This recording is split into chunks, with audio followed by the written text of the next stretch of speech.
দীর্ঘ 17 বছর একটি রেজিম, একটি ফ্যাসিস্ট রেজিম, তারা বাংলাদেশের সব সিস্টেমকে একদম ভেঙে ফেলেছিল। সেটা জুডিশিয়ারি বলেন, সেটা অ্যাডমিনিস্ট্রেশনই বলেন, সেটা পুলিশই বলেন, ভেঙে ফেলেছিল। প্রশাসন তো কোনো কিছুই রাখে নাই।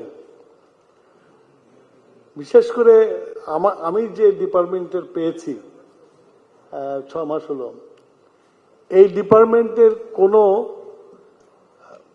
পরিকল্পনা করে কিছু করার জন্য করেছে বলে আমাকে মনে হয় না। পাওয়ার স্টেশন করেছে, আমাদের মুরব্বী মাহবুব রহমান ভাই বলেছেন যে পাওয়ার করেছে তারা, অনেক 28,000 মেগাওয়াট পাওয়ারের ব্যবস্থা করেছে। কিন্তু পাওয়ার করতে গেলে যে এনার্জি লাগে, আর এনার্জি করতে গেলে যে দেশের এক্সপ্লোরেশন করতে হয় সেটা করে নাই। একটা কূপও খনন করে নাই গত 17 বছরে। Totally country is based on import energy. আমি আজকের ঘটনাই বলি, গত পরশুদিন তাও যদি ইম্পোর্ট বেস করতো এবং ইম্পোর্ট বেসে ফ্যাসিলিটি তৈরি করতো, ইনফ্রাস্ট্রাকচার তৈরি করতো, তাহলেও কোনো অসুবিধা হতো না। আপনি যদি এই বিদেশ থেকে যদি এলএনজি ইম্পোর্ট করেন, এলএনজি কে আনলোড করতে হলে আপনার এফএসআরও লাগবে। মাত্র 2টো এফএসআরও কাজ করে। গতকালকে একটা এফএসআর আগুন লেগে গেছে।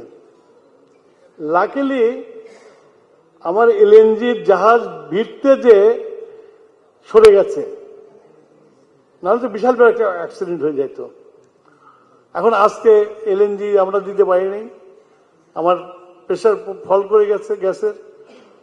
ময়মনসিংহে ওই সব জায়গায় আপনার গ্যাস পাচ্ছে না, সিএনজি পাচ্ছে না, ওনারা স্ট্রাইক মানে রাস্তা বন্ধ করে বসে, ডেলি অ্যাফেয়ার হয়ে গেছে। আর খুলনাতে গ্যাস বেস পাওয়ার প্ল্যান্ট করেছে, সেই পাওয়ার প্ল্যান্ট 3টা পাওয়ার প্ল্যান্ট বসে আছে। মানে কবে ভোলা থেকে গ্যাস পাইপলাইন হবে, তারপর সেই পাইপ লাগবে, তারপরে জেনারেশন শুরু হবে। এখনো ভোলার পাইপলাইন নিয়ে চিন্তা ভাবনা হচ্ছে, ফিজিবল হবে কিনা, অ্যাভেলেবিলিটি কত আছে, ইনভেস্টমেন্ট কত, সেটা পাইপলাইন করার পরে গ্যাস শেষ হয়ে গেলে আমার রিটার্ন আসবে কিনা, এগুলো নিয়ে আমরা প্রতিদিনই মিটিং করছি। তো যার ফলে ওই পাওয়ার স্টেশনগুলো এখন মিউজিয়াম হয়ে গেছে। এটা কোল ফায়ার পাওয়ার স্টেশন যেগুলো আছে, সেগুলো যদি আমাদের কোলের সাথে যদি হুক আপ করতো, আমরা যেটা পাচ্ছি, যদিও আমরা খুব কম পাই, কারণ আমাদের এটা ওপেন পিট না। আর ওপেন পিট না হলে ওই ক্লোজ ইয়েতে আপনার এক্সট্রাকশন বেশি হয় না, ম্যাক্সিমাম 10 to 15% হয়, তার চেয়ে বেশি হয় না। তো সেখানে আমাদের ইয়েতে মাইন মাউথে পাওয়ার স্টেশন 3টা আছে, চাইনিজ পাওয়ার স্টেশন আছে, সেগুলো দিয়ে ইউজ করা। আবার মাঝে মাঝে এই পাওয়ার স্টেশনগুলো নষ্ট হয়ে যায়, যার ফলে আমার কোল জমে যায়, কিন্তু আমি পাওয়ার পাই না। সবচেয়ে বড় যেটা হয়ে গেছে যে আপনার যেটা মাও ভাই যেটা বললো, যে আমরা ক্যাপাসিটি চার্জ দিচ্ছি, and this capacity charge is backed by sovereign guarantee. এখন যারা ক্যাপাসিটি চার্জে যারা ইনভেস্টমেন্ট করেছে, তাদের sovereign guarantee is a bankable instrument, they have use that. আমি যদি এখন সভরেন গ্যারান্টি চাই, তাকে ফেরত দেবে, আমাকে ফেরত দেবে না। তার অর্থ হলো যে state is bound to give the money, আমি যতই চেষ্টা করি না কেন।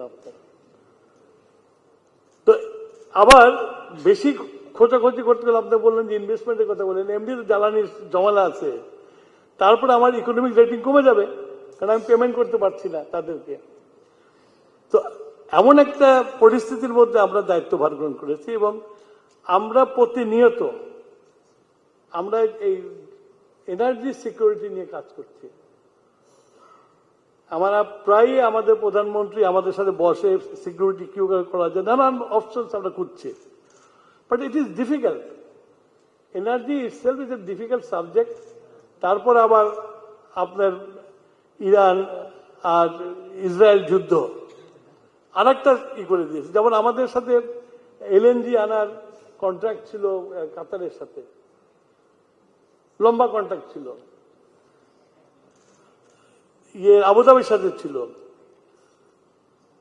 আপনার ফোর্স মেজর ডিক্লেয়ার করে দিয়েছে যুদ্ধের জন্য। So we have to go for other source.